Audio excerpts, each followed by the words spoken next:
I know that all of you out there have been always curious every time you see a bluegrass performance, or you maybe look on someone's wall and you see this banjo up there.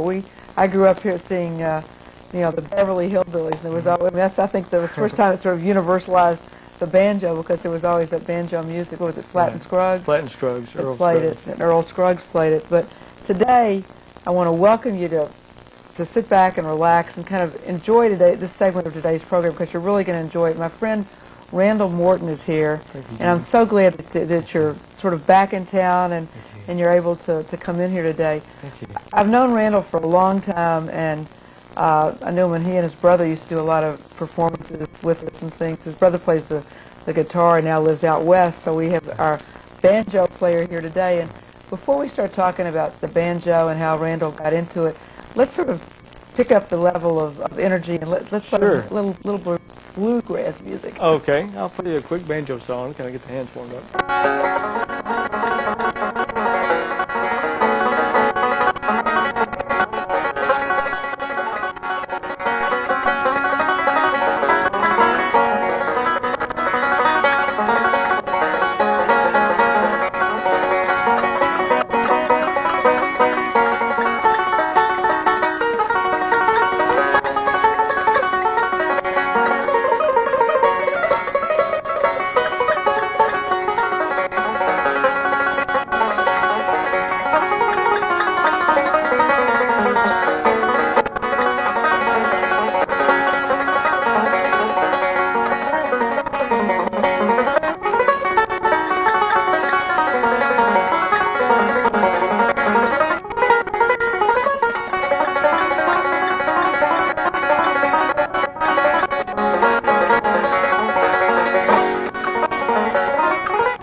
Does it have a name to it? That is called Shucking the Corn.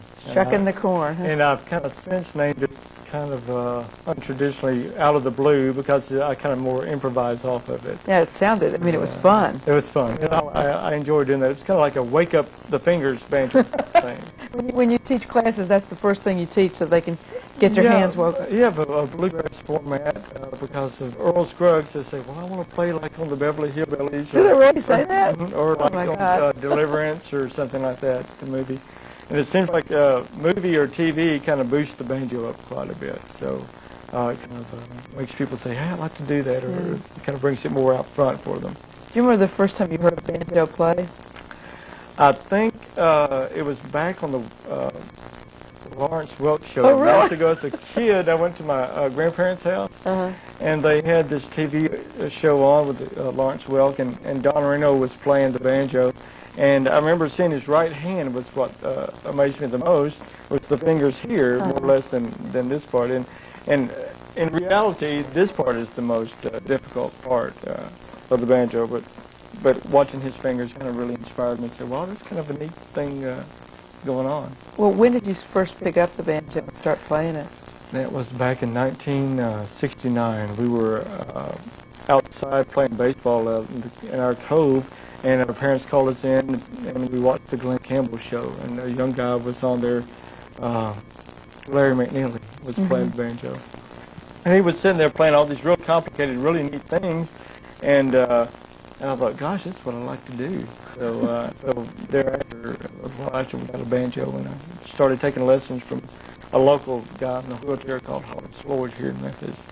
And so that kind of got me started into it. Well, did you go to a music store and buy a banjo, or do you buy banjos in music stores? Well, a friend of my cousin's had a banjo, and David Bryant, and one of his close friends that he used to play with, Tommy George, that lived down the street from us. Well, I didn't even know he played the banjo. Had some banjos for sale, so I bought a really cheap silver tone banjo from him and began learning how to play on it. And then my parents saw my interest was pretty high on it. So with my banjo teacher had this banjo here that he used to play in all the contests. I used to go and follow him around and watch him play it. And there's only 3 like this one in the world. And the guys that made it were really good craftsmen. It's a beautiful piece. Thank you. There's a guy in Australia, Trevor Warner, has one, and a guy in Australia has one. Australia. And John Hartford, yeah. has the other one. Yeah. So I have this one. So I was real fortunate about it. He had it under the bed. So we bought it back in '69. What makes a banjo a special kind of musical instrument? Well, I think Earl Scruggs made it real popular, and it was used more like a percussion instrument years ago, and in like the Dixieland and the blues bands and things like like I was mentioning earlier, Danny Barker had played, and because it's fairly new in that sense of music, as opposed to the guitar, it was kind of like in a growing stage back in the early '70s. Like with Bill Keith, that kind of and Bobby Thompson, that kind of brought in to phase as far as the melodic style of banjo playing, that where you could play more like either piano pieces or more of an advanced bluegrass thing, more than Earl Scruggs had brought it into being. So, you play a lot of jazz too, don't you? Yeah, jazz is kind of really popular. I think a lot of the guys who brought that back were first Tony Trischka, which was Bela Fleck's teacher, and then of course Bill Keith and Bobby Thompson. Both of those guys had kind of introduced it way back years ago, but it wasn't really popular, or a lot of guys weren't really studying the music theory end of it, or trying to apply jazz to it that much as Bela Fleck was doing, or say Pat Cloud or Tony Trischka and some of those guys. And I was doing it when I was younger as a kid.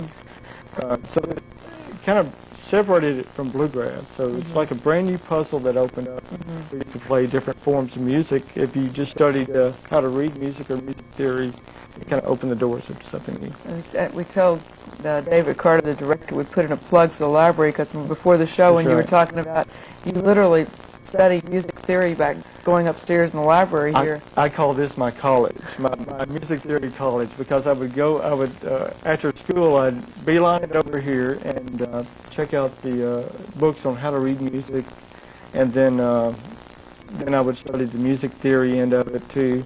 And then later, after I learned how to do that, of course it was difficult because there's no banjo music per se as far as sheet music goes. So I had to transpose it from piano and guitar to the banjo, but there's only a few minor changes that I had to do. So as it worked out, I kept coming back to the library here at the Peabody. That's great. And checking out the music and trying to work out arrangements from that. Let's play something else to tell me what you learned. Okay.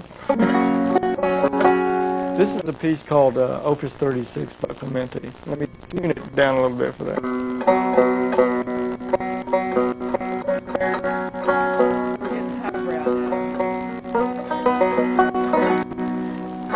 This is in the key of C. So I'll just tune down to it. There we go.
Beautiful. Thanks. Thank you, Peabody. That's right. Street. Now, do other people play that on the banjo, or I mean, that's sort of unusual to play. It's kind of an unusual piece. You play classical music on the banjo. On banjo. It was done back in the, I think the 16th Okay, back then that was. As far as on guitar and things like that. Yeah. For banjo, it was never really introduced until I think like Bobby Thompson, Bill Keith, and John McEwen, and some of those guys came out and played some banjo. Before I ask you to play something else, what we were talking about earlier, and people watched another show that we do, we'll talk about a lot about where you've traveled, but one of your dreams is to really teach people and to have a workshop facility. And what are some of the things that, well, one, they can call the Center for Southern Folklore. We can get y'all in touch. And that's 525-3655. That's but right. What would somebody learn if we had a workshop or a guitar workshop? Well, usually when I do a workshop, like, as you know, Bobby Fulcher, we put on the Tennessee the Banjo Institute in Lebanon Park, and just outside of Nashville. And usually on a workshop, and locally here, I would teach how to set the banjo up, you know, how to place the bridge and what's on the inside to make it sound better, because you can have a cheap instrument and with the knowledge that, you know, that you can learn, it can make it sound a lot better than what it sounds already. And how to put the head on and all that. And then I teach, you know, the basic format of how to play. And then I can get into different styles of music, like say the bluegrass, the classical and jazz, and music theory, and touch base with some of that kind of, which I don't really think is done that much locally here in Memphis. And I think that would be a good thing to offer to the banjo players or somebody that might be interested in banjo. Well, I mean, I think that people, especially somebody sees the show, and they might, you know, you might spark their interest, because I mean, it's a great instrument. It's an instrument that you can also play by yourself. Yeah, it's really fun, because even if you don't want to try to be something. Be a star like you are. Well, right? no, I don't mean that. I mean, like, say, you're funny. I'm not a star, but the thing is like, say, if you want to do it either professionally or just for your own hobby, it's a really good relaxing thing to do. Like, just sometimes sitting around is really a good kind of a therapy type thing, sitting around playing. What's something that you would be playing on if you went to a contest or something? You don't still do contests, though. I haven't done them. I've won this.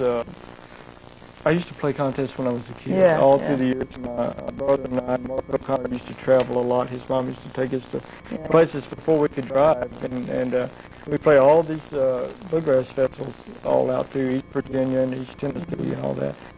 And from the time, I guess, when I was 15 on up, 18, I played all the contests, or 20 years old. And then I won this national banjo championship. Well, that's about it. Yeah.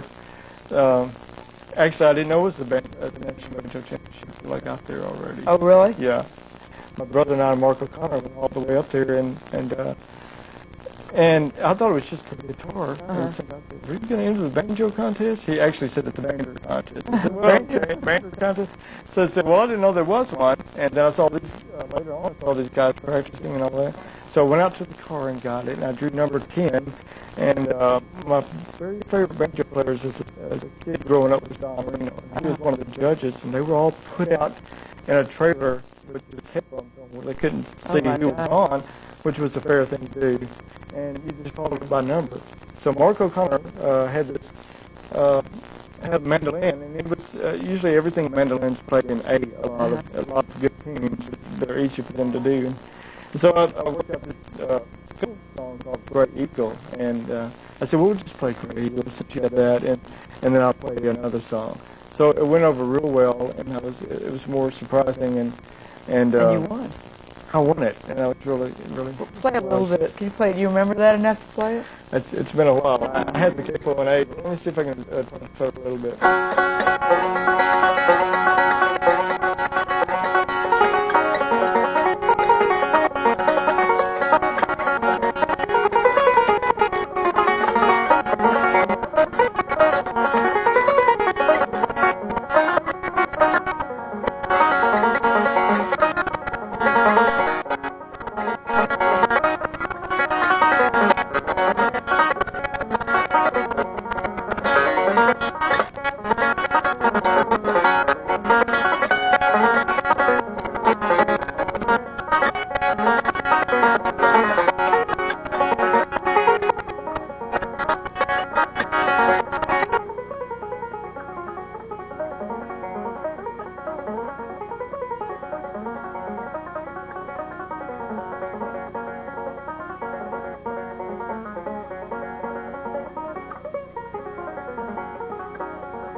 Did you hear that? And then you got to meet your. I got to meet my idol. Well, I actually had met him years before when I was just a kid, but I really wasn't playing that much. Yeah.